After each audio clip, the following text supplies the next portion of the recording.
The state of Texas is warning about a new outbreak of measles. The Department of State Health Services confirmed today 4 cases in Montgomery County, which is home to cities like Conroe and the Woodlands north of Houston. The cases involve members of the same family who are all unvaccinated. Joining us now to discuss more about the situation is Chris Van Duzen from the Texas Department of State Health Services. Chris, welcome to our show and thanks for being with us today. Thanks, Will. Good to be with you. So these latest cases of the measles, how much is known about how this family all got infected? Yeah, so what the investigation with the local health department has shown is that there was an individual from out of state who had measles when they came to Texas and visited with these individuals. And so that's how the measles was introduced into this area. Okay, so how concerning is it that these new cases, these 4 cases, are happening in a much more populous part of Texas, namely after what happened last year when a lot of those cases were focused mostly in West Texas and pretty rural areas? Yeah, so, any case of measles is concerning because it is such a contagious disease. It's a virus that spreads very, very rapidly to people who are not protected in some way, either from being immunized or from having, a previous measles infection at some point in their life.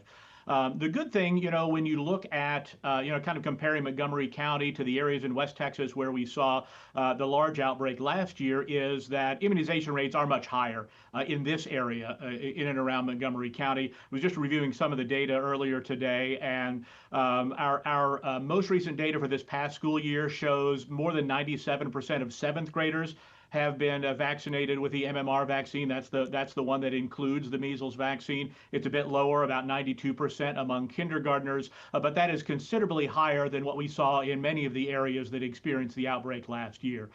So if you can surround, cases of measles with those people who have that protection, that immunity, it will go a really long way in stopping this outbreak from spreading any further. But that said, there may still be small pockets or in communities or among individuals who aren't vaccinated, and that's where you really run the risk of this, cases of measles spreading from one person to another. Yeah, that leads me to my next question about what is your level of concern about additional cases possibly popping up now?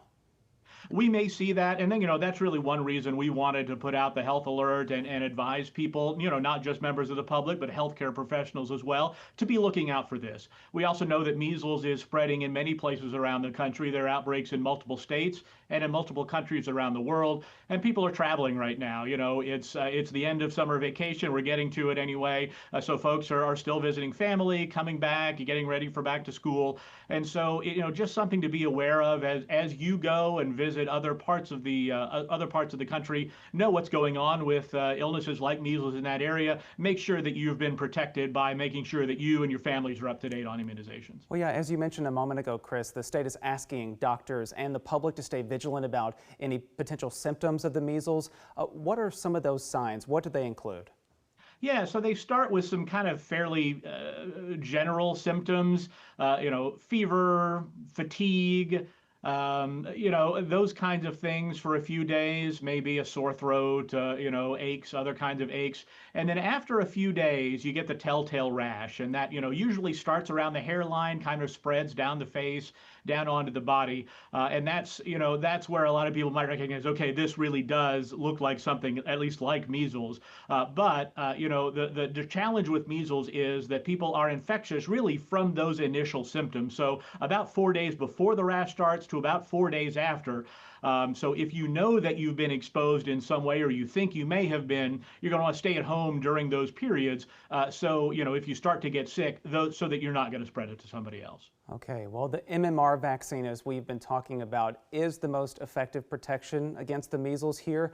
After the outbreak that Texas had, what kind of work is happening to remind people about the safety and availability of the vaccine?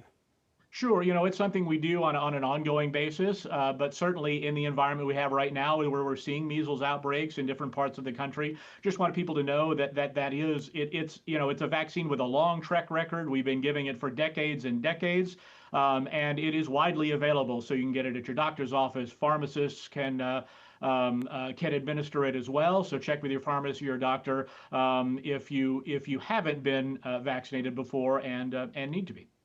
That again is Chris Van Duzen with the Texas Department of State Health Services. Chris, thanks again for talking to us today, and we have much more coverage about this outbreak on our website at KXAN.com. Thank you, Chris. Thanks, Will.